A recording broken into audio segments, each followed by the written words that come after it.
Pronto, iniciamos a aula de hoje pontualmente 12h30.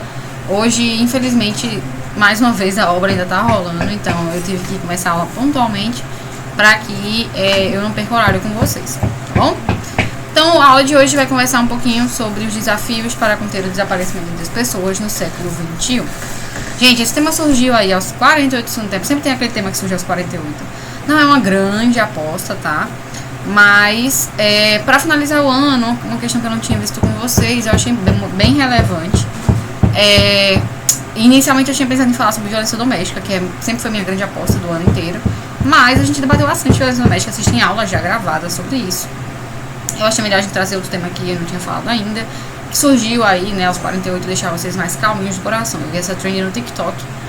E porque o presidente atualmente está falando bastante sobre o tema de redação, eu resolvi trazer para vocês. É relevante destacar, primeiramente, que o tema de redação desse ano ele vai estar muito associado com, como foi comentado, um tema livre. Né? Não sei se vocês viram, mas ontem o ministro da Educação ele deu algumas declarações sobre a prova do Enem. Falou que não olhou a prova de redação, que eu particularmente não acredito. Mas falou que o tema escolhido foi um tema livre, né? Um tema que vai deixar os estudantes confortáveis para argumentar. Então, ou seja, vai ser um tema que vai fugir ao que a gente estava esperando. Eu comentei isso com alguns estudantes na revisa de atualidades, né? Não, desculpem, de competências. As competências e como mudaram. Esse ano as competências estão mais fáceis. Normalmente as competências mudam, ficam um pouquinho mais difíceis. E eu só vi isso acontecer uma vez, na verdade duas, tá? Mas desde meus anos de trabalho aí, eu já estou no mercado há 6 anos na parte de redação. E o que me chama bastante atenção nesse aspecto foi essa facilidade do tema do ano estar associada a um tema mais difícil. No ano de 2017 a gente teve a formação educacional dos surdos no Brasil, um tema super específico. E em 2019 a gente teve manipulação de dados na internet, também um tema super específico. Ambos são temas que não falam sobre a formação de um jovem e falam muito mais sobre a formação de uma classe de profissionais em específico. Não gosto muito desse tipo de tema. Inclusive foi algo que foi defendido pelo atual governo, falou que não vai ter sido específico, mas como eu achei que as provas as competências ficaram mais fáceis, eu acho que vai ser um tema ainda um pouco mais difícil, tá? Não vai ser um tema específico, ele já falou que vai ser um tema mais geral, mais aberto. Então, assim, eu nem acredito em desafios para conter o desaparecimento de pessoas. Eu acho que seria pessoas desaparecidas no Brasil, pronto. Não acho que vai ter aqueles terminhos, tipo assim, desafios, complicações na Covid-19. Acho que vai ser um tema bem geral mesmo, como o Pedro agora acabou de perguntar no chat, tá? Essa foi a determinação, foi uma entrevista que o ministro da Educação deu para a CNN Brasil, vocês podem até assisti-la. Ele fala durante poucos minutos, ali a partir do minuto 18, sobre a redação do Enem. Ele fala um pouquinho que ele acha que não sabia. Detalhe, Bolsonaro acabou durante uma das suas lives, eu gosto de assistir, principalmente próximo de Enem, ele comentou que o tema talvez seria no eixo educação. Claro que desaparecimento de pessoas também entra no eixo educação, se você colocar principalmente essa questão do desafio de conter o desaparecimento de pessoas. Você educa a população sobre estratégias de como agir com pessoas desaparecidas, a associação psicológica e assim por diante. Temas educacionais a gente falou muito, né? A AD, a alfabetização. A gente vai conhecer isso mais no Revisa, que vai ter em Recife. E se eu não me engano, ele vai ser gravado e a gente vai conseguir passar para o pessoal das outras instituições. Mas basicamente a gente acredita mais no tema de educação, né? Alfabetização, evasão escolar, EAD. Foi o que o Bolsonaro acabou pontuando sem querer durante uma live. Beleza? Mas sobre isso. Pode falar, meu amor. Aí, tipo assim, se for educação, eu tenho alguns repertórios, certo? Sim. Mas eu posso ficar. Principalmente, tipo, ministro de ciência estatal. E eu tenho um repertório que é muito bacana sobre evasão, principalmente evasão escolar. Aquele estudo errado do Gabriel Pensador. Sim, sei qual é. Aí eu poderia usar tranquilamente, né? Com certeza. Eu posso mandar pra vocês. Eu passei uma listinha pra galera do Revisa com os temas que eu acredito. Aí você insere tese 1, tese 2 e você insere uma área de conhecimento específica. Posso te mandar essa listagem lá no grupo. E aí você preenche, é uma fichinha pra revisão. Você usa essa ficha até o dia do Enem, amassa ela só na hora de entrar na prova. E eu acho que é a orientação a nível finalzinho de prova. tá bom? Pega a lista dos 10 temas que você mais acredita, que você exercitou, que seus professores acreditam, e faz uma tabela, tese 1, tese 2, né, o tema precisa de 2 teses, e área de conhecimento específica. Vai dar muito certo, tá bom? Falando agora especificamente sobre a questão dos desafios para conter o desaparecimento de pessoas, os desafios para conter as pessoas desaparecidas no Brasil ou no século XXI. Gente, esse tema acabou surgindo numa trend do TikTok, numa análise aí do Instagram, do INEP. Ele acabou surgindo também por algumas coisas que foram faladas durante essa reta final e sobre alguns pontos, como eu já tinha falado, que foram citados em algumas entrevistas coletivas, tanto do ministro da Educação quanto do Bolsonaro. E aí eu trago isso para vocês, fica nosso último debate do ano. Para quem quiser produzir até essa reta final sobre esse tema, fique à vontade, mas provavelmente vocês não vão ter a correção antes da prova do Enem. Vocês vão produzir, mas não vão ter a correção, né? Infelizmente, nessa reta final a produção está muito pesada, os corretores estão bem sobrecarregados. Mas basicamente, quando você for produzir sobre esse tema, produza, tá? Você vai ter a correção pós-Enem. E detalhe, para os estudantes do MDM, após o Enem, vocês ainda podem entregar redações. Costumeiramente, quando vocês fazem a produção do Enem em si, vocês fazem a redação do Enem, vocês entregam pra gente o que vocês acham que vocês escreveram, porque na hora a gente dá algumas alterações, e pedem e solicitam correção. Eu acredito que vamos ter sim. Então, mesmo que a semana do Enem, o curso Enem acabe dia 21, a gente trabalha até o final do mês de novembro, tá bom? Então, fiquem à vontade para mandar novas correções, inclusive desse tema que dá pra você fazer nessa reta final, tá bom? Vamos discutir algumas questões. A aula de hoje vai ser texto motivador, repertórios, né, sugestões de repertórios, sugestões de tese, e a gente vai falar um pouquinho sobre uma redação exemplo para vocês, tá bom? Gente, texto motivador 1. Esse é o texto motivador que eu separei para vocês. Ele coloca perfil dos desaparecidos. Eu concordo com o Júlio, um tema bem difícil, tá? Um tema difícil. Perfil dos desaparecidos no Brasil, tá? A gente vai ter 21% da população idosa, tá? A população de 0 a 11 anos, em somatória, tá? Chega apenas a 7%. De 12 a 17%. Esse é um número alarmante. Por quê, gente? Compara, são 5 anos, representando 27% dos dados desaparecidos no Brasil. De 0 a 11 anos, a gente tem 11 faixas etárias, né, representativas, para 7% da população. Né? 18 a 60 anos, embora seja aqui, não dá para vocês verem 45%, mas 45% é um número gigante, mas de 18 a 60 anos é uma faixa etária gigantesca. Agora, dos 12 aos 17, a gente vai ter a maior faixa preocupante. Essa faixa, além de ter raras causas externas, como os idosos costumam desaparecer por questões doença, sabe? O idoso faz uma hipoglicemia, que é a baixa da glicemia no sangue, e porque ele não tem reserva, porque ele tem um metabolismo mais lento, o idoso já fica desorientado, tá? Teve uma vez que chegou um paciente completamente desorientado, o pessoal achou que era AVC, que era derrame, que era várias coisas, o paciente estava hipoglicêmico, deu um biscoito, resolveu. Soro glicosado, resolveu. O idoso, ele vai ter causas metabólicas que levam a isso. E a faixa adulta, costumeiramente, vai ter uma vida um pouco mais, assim, assídua, digamos, né? A galera que fuma, a galera que usa uma droguinha legal, uma galera que costuma sair com um namorado, se bandeia, depois volta. É um público que trabalha, é um público financeiramente ativo, então é um público que pode ter ido numa excursão. Essas causas de desaparecimento são muitas e difíceis de controlar.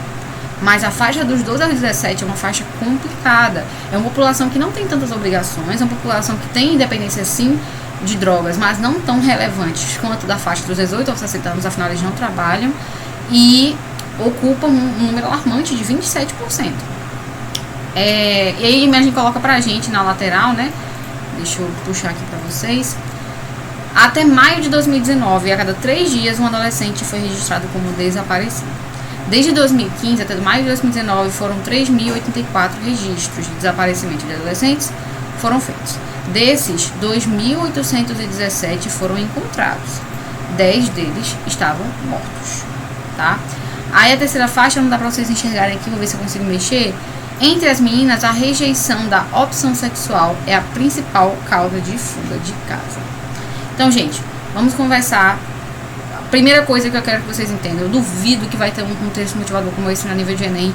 Eu trouxe esse texto motivador mais para ensinar vocês do que para que a gente finja que é um texto de Enem. O texto de Enem não trazia essa imagem, infelizmente, eu tenho certeza, mas é uma imagem riquíssima. Prestem atenção.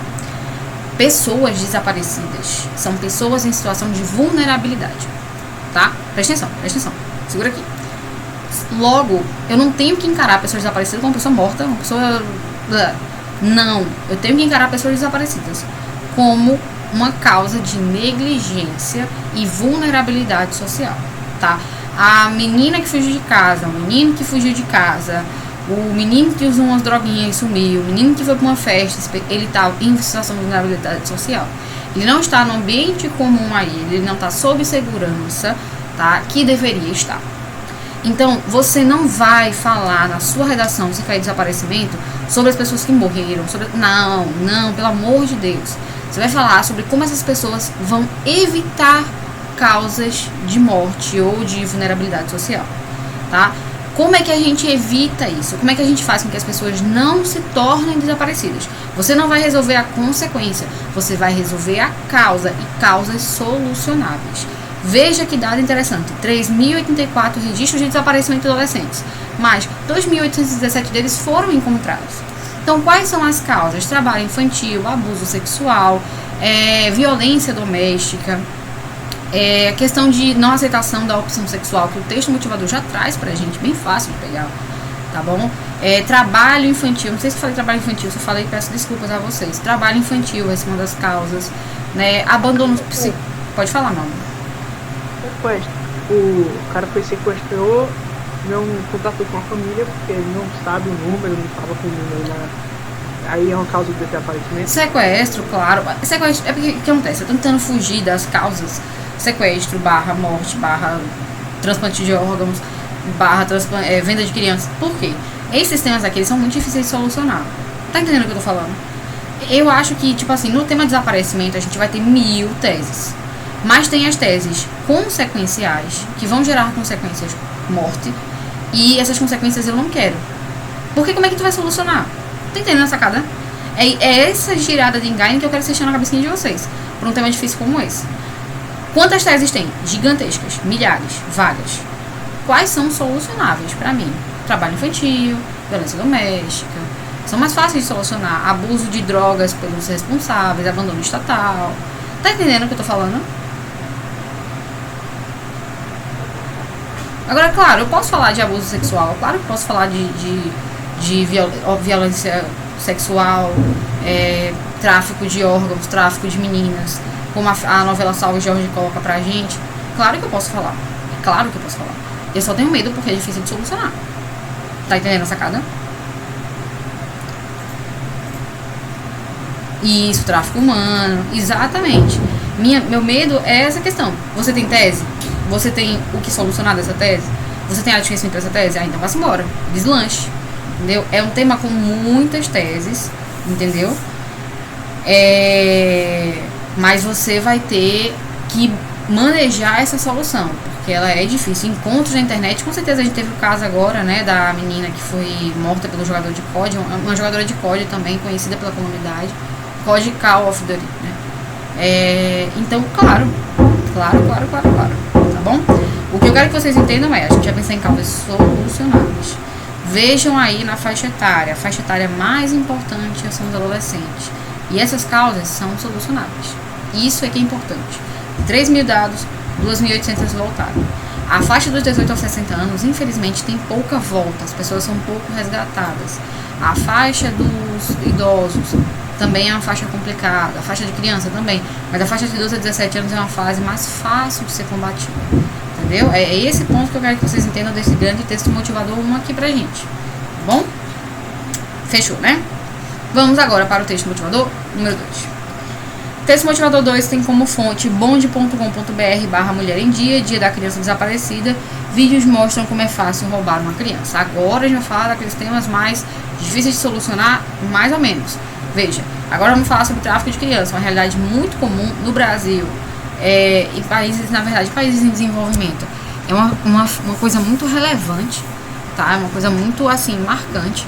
A gente tem várias histórias, né, de pessoas que, nossa, foram roubadas pela mãe, separadas e depois foram encontradas. Eu lembro que, meu Deus, que martinha no Gugu, não sei se vocês lembram do Gugu, que martinha no Gugu era isso. Cada ano acho que tinha umas 4 reportagens do Gugu bem feitas, assim, que encontraram a mãe, que encontraram o pai. Então é uma coisa muito relevante aqui no Brasil, beleza? E aí eu quero que vocês se baseiem, principalmente que esse é um ponto solucionável, tá? Bora lá. Quando uma criança desaparece, as possibilidades que podem ter acontecido são inúmeras. Fuga, rapto, crime, pedofilia, prostituição e tráfico são algumas delas. Vejam, bem aberto, certo? Não há estatísticas globais sobre o desaparecimento de crianças. No entanto, vários países divulgam anualmente o número de desaparecidos comunicados às autoridades. Na África e na Ásia, países em desenvolvimento, esses dados, porém, são praticamente inexistentes. Calma. Eles não fazem dados. Não é que não existem pessoas desaparecidas, não. Não existem dados de registros de quantas pessoas desapareceram. Tá bom? Em seu relatório sobre tráfico de crianças, a Unicef afirma que a maioria dos casos ocorre nestes continentes. Pronto. O texto já respondeu o que eu estava explicando para vocês. É o caso de Togo, onde uma a cada 8 crianças é vendida para fora do país. Agora é outro recado. Agora é a gente entender que existe uma rede grandíssima, fácil de ser encontrada, de tráfico de crianças, e não há uma intenção de intervir no mercado tão complicado. Por quê? Porque não tem retorno para o governo, não tem retorno para o sistema. O que é que o sistema vai ganhar com uma criança quanto à investigação? Você tem que entender, gente, que na parte de governo, na parte de Estado... Pode falar, Vitor. Então, essa é uma tese que pode dizer que o governo, a priorização dos bens estatais faz o governo continuar ou agrava a situação? Acho que sim, com certeza. Porque tudo a nível de Estado, a gente tem que entender que se balança, o Estado é uma empresa. Ele tem que saber investir o dinheiro dele e voltar para ele para que ele continue a enriquecer. Agora, a senhora viu o que Tudo bem, meu amor, sem besteira. Então, a senhora viu eu tava comentando, né, que ele falou que vai ser um tema mais aberto, mas particularmente por ter analisado as competências e achado as competências mais fáceis, eu acho que vai ser um tema aberto, porém bem difícil. Não acho que vai ser um tema mais fácil esse ano. E Bolsonaro também acabou falando numa live que ele achava que era sobre educação. Não sei se vocês viram. Foi uma live, aquela live que ele faz, acho que é na quinta-feira, ou foi na quarta-feira. Ainda espero mais uma live agora. Oi? É na quinta, né? É na quinta. Porque eu tô esperando pra amanhã pra ver se ele vai falar alguma coisa. Eu acho que amanhã sai mais alguma coisa dele. Aí. Também vou ver. Vamos todos, pelo amor de Deus, minha gente. A CNN falar qualquer Bolsonaro, eu já tô lá, entendeu? Eu tô plena na CNN, ligada, porque eu gosto mais das entrevistas da CNN. Eu acho que elas conseguem fazer a pessoa falar mais de uma maneira interessante. Não é uma maneira que deixa o governo privado de falar, tá? E nesse momento de pandemia, de Covid, de Enem, eu estou louca por qualquer spoiler, assim, que eles soltarem, por mim tá ótimo. Entendeu? Aí... Também. Exato. Eu não curto muito ver a live do Bolsonaro, não, mas amanhã vai ter que... É obrigação de estar. É obrigação, com certeza, Pedro. Teve a do CNN, se vocês quiserem assistir, a mais ou menos ali no minuto 16, você bota lá, CNN, Ministro da Educação. Foi há 4 dias atrás, ou 3 dias atrás. A partir do minuto 16, 17, ele fala muito sobre a redação. Claro que ele fala tudo bem abrangente, eu não vi, não sei o que, mas você vai pegando algumas coisinhas, sabe? E aí é massa você assistir, vocês têm que assistir, pô. Sabe? Qualquer diquinha agora que vocês não pegarem alguém pegar, lascou. Entendeu? E essa do desaparecimento eu não peguei. Eu não vi muito bem de onde saiu, eu só vi no Twitter o comentário, zoom, e trouxe o tema. Sabe? Mas essa do Twitter, do desaparecimento, eu perdi. Eu vi ele falando de educação. Educação eu vi ele falando. Então, o tema aqui já deixa claro pra gente que é uma questão negligenciada. Esse texto motivador 2, ele deixa claro pra gente que é uma questão negligenciada? Mas por que é uma questão negligenciada? Porque não tem retorno pro Estado, gente. A pesquisa lá da menina, aquela de Portugal, que foi... Era inglês e estava em Portugal. A galeguinha, meu Deus. Calma, vou lembrar.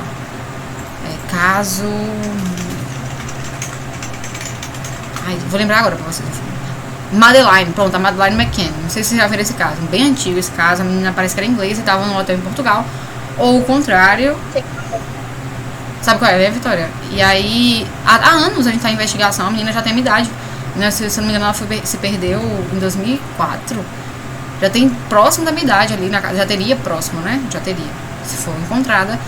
E vieram encontrar o grande culpado agora. E ainda nada de encontrar, nada de ter uma hipótese clara. Quantos milhões já não foram gastos com essa busca e qual é a volta? Morreu. Não, eu também acho. Eu também acho. Ou tá com uma pessoa muito, muito rica que ninguém vai atrás, sabe? Eu acredito muito em tráfico, porque ela era uma menina muito característica, galeguinha, azul, e assim, não sei se vocês sabem do caso, né, mas rapidinho, só comentando, que também acaba entrando como repertório. O caso Madeline McCann, os pais deixaram ela lá, Europa, né, tudo aberto, e tava lá no quarto 2 gêmeos, ela e acho que mais um primo, se eu não me engano, e ela foi escolhida, assim, ela foi pega. Tem a questão de ser menina, o que acaba contribuindo para tráfico sexual, sim, pedofilia, sim. Mas eu acho que por ter umas características muito de quem quer adotar, galega, dos olhos azuis, não sei o que, branquinha, eu acho que foi tráfico infantil. Eu acho que ela não tá morta, eu acho que ela tá com alguém, e ela nunca vai suspeitar, assim, sabe? Particularmente, minha crença oficial. Segundo a crença, óbvio, pedofilia, né? O cara que tá sendo investigado, ele é um pedófilo. Mas fica aí a dúvida, né? E aí o que acontece? Como é que o Estado ganha com isso? Como é que o Estado lucra com esses casos? Quantos anos não foram gastos? Quantos milhões? Desculpem, eu sei que é complicado falar, mas pensem no Estado, pensem como uma empresa. O Estado tem que direcionar seu dinheiro para saúde, educação e segurança. Ele não pode focar num caso que provavelmente a pessoa está morta e gastar milhões com isso, deixar de dar para a segurança, deixar de dar para o Estado, deixar de comprar uma arma mais de qualidade para o cara lutar contra o crime. É muito complicado falar sobre o Estado, porque ele só vai investir no que volta, retorna financeiramente para ele, se não é gasto desnecessário. E aí é o que o texto 2 coloca muito claro pra gente. Muitas vezes esses casos são abandonados porque não tem retorno financeiro, mas ainda é uma grande questão que precisa ser combatida, né? A novela lá, Salve Jorge, se não me engano, deixa isso muito nítido, que são pessoas muito poderosas que estão relacionadas, então é uma questão difícil de se desmontar e que precisa de talvez abrir uma instância, fica como solução aí pra vocês, eu penso muito nisso, abrir uma instância só pra isso. O BOP, vocês devem saber, o BOP é um batalhão. O BOP não é um exército, o BOP não é nada. O BOP é um batalhão de polícia. Mas o BOP é um batalhão de polícia específico para o tipo de ação voltada para crime especialista, né? Então, tipo assim, o BOP é específico para galera que tá pegando uma pessoa lá e vai fazer uma negociação. O BOP é específico para quem vai entrar na favela e um policial normal não é para ele estar entrando na favela e lutando contra a cara com M2. E aí o BOP é formado para isso. E aí fica rápido, vou deixar eu falar, Pedro, mais rapidinho, só para finalizar. Então fica a sugestão para vocês fazer um batalhão específico, como existe no Brasil. Existe o BOP, existe o outro lá, meu Deus, para combater tráfico na Amazônia, esqueci o nome, vou lembrar. E deveria existir um específico para pessoas desaparecidas, sabe? Uma polícia fora da polícia. Afinal, a questão tem pessoas grandes envolvidas, mas que resolver essa situação. Pode falar, Pedro. Professor, eu ia... Calma aí, só um minuto. Claro, meu amor. Mas como eu tinha falado, então assim, é uma questão que a gente precisa talvez fazer como o BOP, sabe? Talvez fazer... Eu tô esquecendo esses guerrilheiros que lutam contra o tráfico específico na Amazônia. Os caras sabem a geografia da Amazônia e tal. Mas eu vou lembrar. Contudo, eu acho que precisa disso, precisa de uma polícia específica. Tá? Voltei aqui. Pode falar, professor. Então, tipo, na solução, eu poderia usar, tipo, o Ministério da Justiça e Segurança Pública. Claro. Junto com a Polícia Federal. Claro, com certeza. Com certeza. E outra coisa, eu me lembrei de um filme que acho que brasileiro, eu não me lembro o nome agora, não me vem na cabeça. Tudo bem. Mas ele é de comédia. E ele ele aborda esse assunto de trabalho escravo infantil. O moleque é coreano, ele vem da Coreia, parece, alguma coisa do tipo. E ele trabalha fabricando tecido ou bola, isso entraria como desaparecimento. Eu acho que não só desaparecimento, mas acho que fuga, né? Se a pessoa foge, ela também tá desaparecida. É como eu falei, o desaparecimento, ele é muito a questão de vulnerabilidade. Então, se a pessoa fugiu, ela fugiu porque ela não quer mais trabalhar, ainda é desaparecimento, tá? Talvez um filme que fale isso mais claro e seja um filme mais conhecido seja aquele Quem Quer Ser um Milionário, né? A criança também foge por questão de violência doméstica, a criança também estava relacionada a trabalho infantil, ela acaba depois se relacionando com trabalho infantil de qualquer maneira, até que ele chega no filme, né? No programa Quem Quer Ser um Milionário. Então, claro que pode ser inserido, viu? E explorem, tem muito repertório que fala sobre essa questão. E tem repertórios que falam sobre essa questão de uma maneira mais gostosa, assim, uma maneira que dá pra pegar mais na redação com carinho. Tipo, Esqueceram de Mim. Esqueceram de Mim, pra mim, é o filme mais romantizado sobre uma questão seríssima. A família abandona a pessoa por uma questão de sobrecarga mesmo. Mas é uma sobrecarga assim emocional que não é solucionada, todo mundo precisa de intervenção biopsicossocial e tá todo mundo romantizando a criança lutando sozinha contra bandidos, sabe? E aquilo ali também entra no ponto do desaparecimento. A família acha que a criança está com ele, a criança ficou sozinha, é culpa dos pais, sabe? Então até que ponto não ocorre dentro da realidade e não é relativizado. Vamos seguir. Texto 3, ele coloca a Lei 13.812 de 2019, lei novíssima, viu, gente? Essa é a lei que institui a Política Nacional de Busca de Pessoas Desaparecidas e que o Cadastro Nacional de Pessoas Desaparecidas. No artigo 2, ele coloca que, para efeitos desta lei, a pessoa desaparecida será todo ser humano cujo paradeiro é desconhecido, não importa na causa de seu desaparecimento, até que sua recuperação e identificação tenham sido confirmadas. Artigo 3 coloca que a busca e a localização de pessoas desaparecidas são consideradas prioridade com caráter de urgência pelo poder público e devem ser realizadas preferencialmente por órgãos investigativos especializados. E especializados, a gente tem isso no Brasil? Não. Sendo obrigatória a cooperação operacional por meio de cadastro nacional, incluindo órgãos de segurança pública e outras entidades que venham a intervir nesses casos. O artigo 4º coloca pra gente que, para cumprir o artigo 3º, o poder público observará as seguintes diretrizes: o desenvolvimento de programas de inteligência e articulação entre a segurança pública e outros órgãos de investigação. Então aí entra a inteligência na parte da internet, que em Pernambuco é muito forte. Aí entra a inteligência na parte do BOP, na parte da negociação, tá? Tudo isso vai entrar pra gente. O artigo 2 coloca o apoio e empenho do poder público à pesquisa e ao desenvolvimento científico e tecnológico para esse tipo de situação. O inciso 3, terceiro, coloca a participação dos órgãos públicos da sociedade civil na formulação, definição e controle dessas ações. O inciso 4º coloca o desenvolvimento de sistemas de informação, transferência de dados e comunicação para esse tipo de investigação. O inciso 5º coloca a disponibilização e divulgação na internet, nos diversos meios de comunicação. E o inciso 6º coloca capacitação permanente dos agentes públicos responsáveis pela essa investigação. Permanente. Ou seja, a galera vai estar sempre sendo atualizada. Eu trouxe esse dado aqui para atualizar vocês.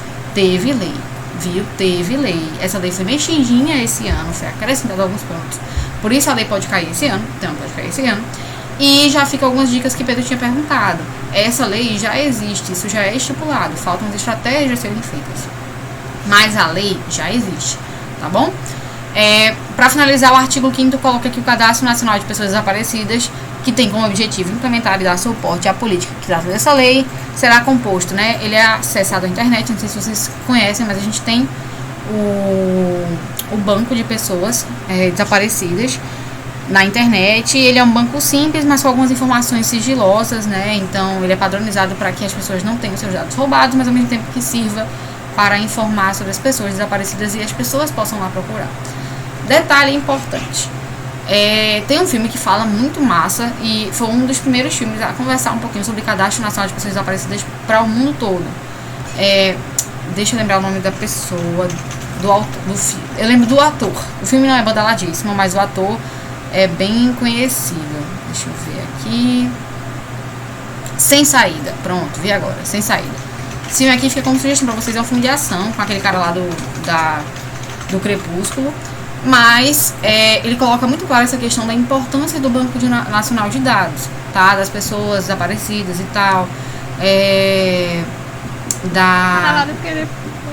era o vampiro e pesquisar era o lobisomem, né?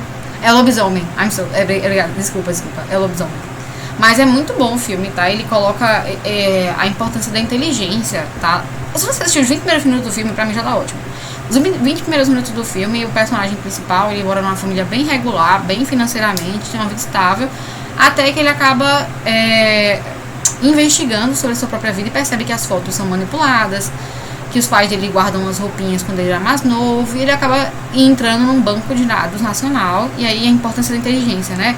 Ele entra nesse banco de dados, ele acha um menino bem parecido com ele, com a idade dele, pá, e ele coloca a tecnologia para avançar a idade. Quando avança a idade, ele vê que, nossa, é 100% igual, e aí é quando ele vai indagar os pais se ele é adotado ou não, e aí rola toda a parte de ação, que pra gente não é interessante. O interessante é esse começo, que se vocês puderem assistir, muito bom. Ele coloca pra gente justamente a importância da tecnologia nesses aspectos, de demonstrar como essas pessoas estão anos depois, várias diferentes faces, né, diferentes alterações que possam ter ocorrido, e o quanto isso é importante para a população em geral, tá bom? Bora lá, passando agora para vocês alguns repertórios socioculturais, agora um pouco mais sérios, gente, nessa parte cultural, que eu sugiro para vocês. Primeiramente, Friedrich Hegel coloca pra gente que é dever do Estado proteger os seus filhos / cidadãos. Então, a partir do momento que o Estado não está fazendo isso e não está cumprindo com o seu papel. Claro que sempre vai entrar a banalidade do mal de Hannah Arendt, nesse caso mais especificamente porque Hannah Arendt consegue trazer pra gente como a gente ignora essa questão até que ela chega na nossa família. Tem um caso também do boxeador que faz MMA também, acho que é Vitor Belfort, que virou famoso pra que a sua irmã, foi a maior motivação dele, né? Ele tem uma irmã que sumiu em torno dos 20, 30 anos, o principal investigado em caso de assassinato é o namorado. E a irmã do Vitor Belfort, ela sumiu e ele sempre utiliza o nome dela, ele sempre fala sobre a questão das pessoas desaparecidas. Mas a gente vê muito que as únicas pessoas que trazem essa questão são as pessoas que sofreram aquilo, é uma causa negligenciada, tá? Tanto pelo Estado quanto pelas pessoas. Na parte de sociologia, sugiro a vocês Durkheim, mas não mais no sentido de fato social, tá? O fato social de Durkheim também vai ter uma outra denominação, que é o corpo social de anomia. Não sei se vocês conhecem. Para Durkheim, as pessoas, depois de um tempo, elas entram num estado de anomia, que seria um efeito primário do fato social. Então, já que todo mundo ignora a questão de pessoas desaparecidas, já que é uma questão muito negativa, meio que todo mundo vai não dar muita atenção, não vai muito falar sobre essa questão, e em longo prazo, né, um efeito secundário, a gente entra totalmente em ignorância sobre a questão, tá? Para Weber, não sei se vocês lembram de Weber e a ação social, já estudaram esse assunto, vocês vão lembrar bem. Para Max Weber, o rapto de pessoas é uma ação social, mas com devido fins, né? Então, é uma ação social que tem uma causa para tentando se aproveitar das pessoas. Então, ainda é uma interação social que precisa ser intervida pelo Estado, tá bom? E história, a ditadura militar entra como uma situação interessante aqui a nível do Brasil. E alguns dados estatísticos para vocês. Segundo o Fórum Brasileiro de Segurança Pública, entre 2007 e 2016, foram notificados em média 190 registros de sumiço por dia. Já no Cadastro Nacional de Pessoas Desaparecidas, que eu falei para vocês, ele foi criado em 2010, ele foi reajustado em 2019 e esse ano reajustado mais uma vez. Essas buscas, elas acabam não sendo efetivas, tá? Ele realiza o cadastro, mas não há uma busca ativa, não há um corpo social na Polícia Militar específico para isso. E as pessoas conhecem pouco quando mexer na plataforma, tá bom? As duas principais teses, já pensando nas soluções, a nível de Enem, pensou na tese, já pensa na solução, tá? Eu sempre falo isso pra vocês. A nível de tese e solução para esse tema, eu sugiro principalmente duas. Primeiramente, a ausência de apoio psicológico aos familiares, tá? É notável que as pessoas que sofrem desaparecidas, elas, mesmo que temporariamente, elas precisam de apoio, tá bom? Teve um caso que ficou bem famoso de uma mulher que era cigana, não sei se vocês viram isso na Record. Ela fugiu porque ela não queria casar com um namorado. O namorado tinha 27 anos, ela tinha 16, e a família obrigava ela a casar com o namorado. E aí ela sumiu, a Record começou a investigar. De início era um caso de uma menina desaparecida. Depois foi descoberto que era uma menina que estava sofrendo uma pressão familiar por uma questão religiosa. E eu acho muito interessante porque depois a menina não teve nenhum apoio psicológico. Ela só foi jogada para os familiares, devolvida, mas não houve um apoio na assistência social para entender quais são as motivações desses casos. Vocês viram no texto motivador 1 que muitas pessoas retornam às suas casas, mas a gente fica na dúvida, né, se essas pessoas recebem apoio psicológico de fato. Então fica como sugestão para vocês, o Ministério Público, em parceria com a assistência social de todos os municípios, realizar um trabalho de acompanhamento psicológico dos familiares com psicólogos e terapeutas, tanto nas situações de pessoas em desaparecimento, quanto nas situações de pessoas que foram reencontradas, mas precisam de uma readaptação à sociedade. Aí vai outra dica para vocês também de filmes sobre pessoa desaparecida, que é O Quarto de Jack. Não sei se já assistiram O Quarto de Jack, mas no filme O Quarto de Jack, uma mulher é sequestrada, ela é estuprada por um cara, esse cara faz ela engravidar várias e várias vezes, e uma vez ela permite que ela tenha um filho, que é o Jack. Ela cuida do menino naquele âmbito fechado, num quarto fechado, e uma hora ela fala que o menino meio que tá morrendo e consegue, junto com um plano que ela tramou com o menino, fugir. Tem na Netflix, tá? E aí, quando ela foge e volta à sociedade, o cara é preso e tal, mas aí ela fica com aquelas influências psicológicas daquela vida abusiva que ela vivia, tá? Que é uma síndromezinha específica, eu vou lembrar o nome depois, mas ela fica muito apegada à pessoa a qual ela sofria abusos, porque era a única pessoa que ela tinha no universo, uma pessoa que ela conhecia, que ela tinha interação. E aí, esse filme deixa muito claro essa questão do apoio psicológico pós, mesmo que a pessoa seja reencontrada, tá bom? Afinal, como eu já falei, é uma situação de negligência e é uma situação que vai abalar o psicológico e a saúde mental da pessoa. Além disso, existe a precariedade do sistema de segurança pública, é uma tese muito óbvia também, a gente acabou conversando sobre isso aqui várias vezes, sobre como não existe um polo da polícia específico para isso, como não existe uma dedicação para isso, e como é muito fácil corromper, afinal, um sistema, mesmo nos de tráfico de humanos, pedofilia, é um sistema muito rico. Então, a gente precisa de uma polícia especializada, é igual o BOP. Para não ser uma polícia corrompida, como a polícia, como ocorre no Rio de Janeiro, por exemplo, que as pessoas têm muita grana por causa de questão de tráfico de drogas, acaba corrompendo a polícia, você precisa de uma polícia especializada para aquilo. E aí cabe ao Ministério Público investir na elaboração de sistemas de registro de desaparecimento mais eficaz, a fim de facilitar as buscas, as quais deverão ser efetuadas por agentes de segurança qualificados para a atividade. Tá? Fiquei como sugestão para vocês, tese e solução.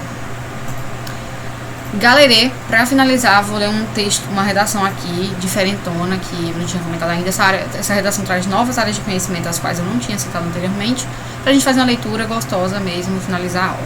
Eu preciso finalizar hoje um pouquinho mais cedo, porque eu pedi ao pessoal da obra para eles não fazerem a obra das 12h30 às 13h30.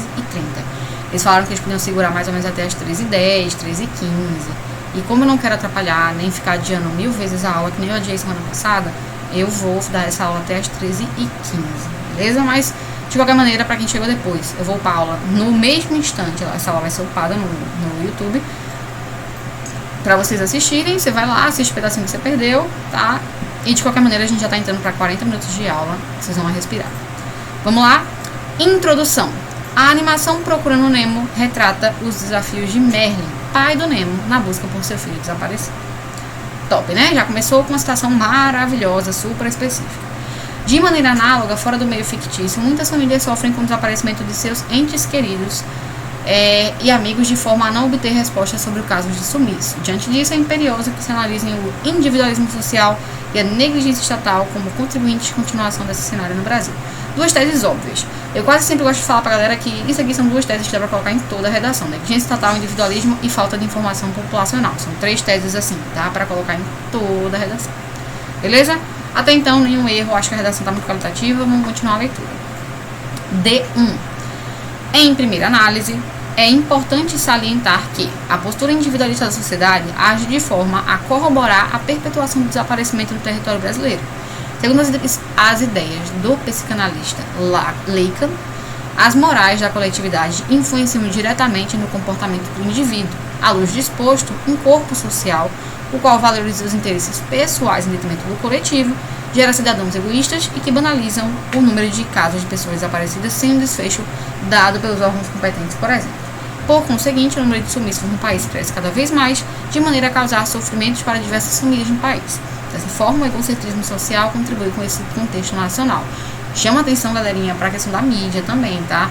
A mídia não gosta muito de falar sobre questões desaparecidas e era um dos, se não o maior possível contribuinte para encontrar essas pessoas, através de divulgação. Mas falar que uma pessoa é desaparecida e ficar mostrando a cara de uma pessoa não dá mídia, né?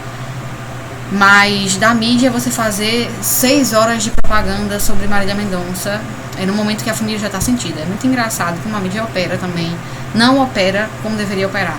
né? E aí é um grande, bom culpado para nossa redação.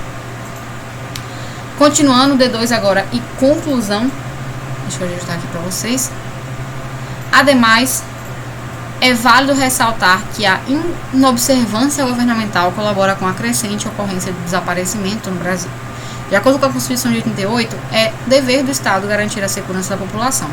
Entretanto, ainda há uma falha dos órgãos competentes no que concerne à resolução de casos de pessoas desaparecidas no país. Por exemplo, em consequência disso, os cidadãos brasileiros se encontram em um estado de vulnerabilidade, no qual os indivíduos responsáveis pelo sumiço ficam impunes e os familiares e amigos das vítimas não possuem respostas em relação ao paradeiro dessas. Logo, a inatenção do governo fomenta esse quadro no território nacional. Conclusão agora pra gente. Destarte, o poder público colabora, é notório que a sociedade e o poder público colaboram para a continuação da ocorrência de desaparecidos no Brasil. Assim, é necessário que a mídia... Desculpem. Aqui. É necessário que a mídia, como difusora de informação, então ação, detalhamento de agente, divulgue ação por intermédio de documentários, meio modo, os efeitos do sumiço de uma pessoa querida para sua família e amigos. Efeito, com o intuito de gerar o inconformismo social e mitigar a banalização desse crime. Além disso, urge que o governo, agente, como gestor de interesses coletivos, detalhamento de agente, promova ação por meio de atuação competente dos órgãos públicos, meio modo, a investigação de casos de desaparecidos no país, a fim, efeito, de diminuir o número de desaparecimentos sem solução. Dessa maneira, menos familiares irão sofrer com o desaparecimento de um ente, como ocorre no filme Procurando Nemo. Gente, redação perfeita, tá? Nada a pontuar. Eu acho a argumentação um pouquinho específica, mas o tema é chato mesmo. E às vezes não é só sobre a questão de ser inespecífica, é sobre o estudante tirar uma boa nota. E aqui tiraria com certeza 1.000, tá bom? Gente, queria finalizar a aula, vou correr para terminar às 13h15, que senão a obra vai começar. Mas queria agradecer a vocês por esse ano, acho que o último ano remoto do MDM, se Deus quiser. Queria dizer a vocês que o fim, na verdade, é um recomeço. Espero que para todos que estão aqui na sala e para todos que estejam assistindo essa aula, esse seja o último ano de vocês. Saibam que o destino vai levar vocês naturalmente para onde vocês devem ir, as missões que vocês devem cumprir, se devem ser médicos, advogados, enfermeiros, engenheiros, empresários, mas para cumprir outras missões e ajudar pessoas a cumprirem outras missões, porque é isso que a gente está fazendo aqui na Terra. Mas claro que as missões não vêm naturalmente, as missões vêm para ensinar através de mudança de comportamento, de conduta e evolução espiritual e mental.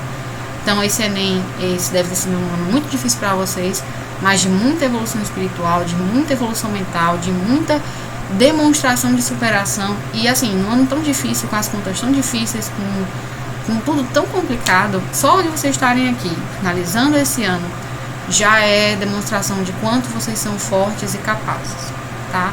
Eu espero que esse ano seja o ano do destino de vocês. Se não for, você estará aqui continuando a sua jornada de evolução espiritual.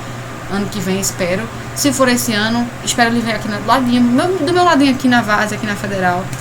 A gente almoçando junto, viu? E que seja uma prova abençoada. Saibam que o que tinha que ser feito já foi. Claro, corram agora na reta final para uma revisão inteligente. Não adianta mais estudar, vocês não vão aprender mais nada, vocês precisam revisar. Revisem tudo que vocês sabem, revisem as redações de vocês, releiam os temas que vocês acham que possam cair. Estejam atentos aos alunos, principalmente sábado, se vocês puderem reaparecer, eu vou dar uma aula um pouquinho diferente. No sábado eu vou ter um tempinho a mais, e aí eu vou ver com vocês os temas que eu acredito a nível de Enem. Vou passar uma fichinha para vocês já ficarem revisando o sábado inteiro pro domingo. Da sexta para o sábado, aconselho que vocês passem a noite jogando, fazendo qualquer coisa, pra na noite do sábado pro domingo dormir. Porque noite do sábado pro domingo você vai estar ansioso. Então é bom que na noite da sexta pro sábado você durma mais ou menos, beleza? Fiquem ligados nos pronunciamentos. Obrigada por esse ano incrível. Eu sou extremamente grata por estar aqui mais um ano com vocês, viu? E espero encontrar vocês nos corredores de hospitais e o resto da vida. Vocês merecem, beleza? Vou finalizar a aula por aqui. Beijão pra todos. Foco, força e muita fé, viu? Beijão. Tchau, tchau, gente. Tchau, pessoal. Professora. Tchau, tchau.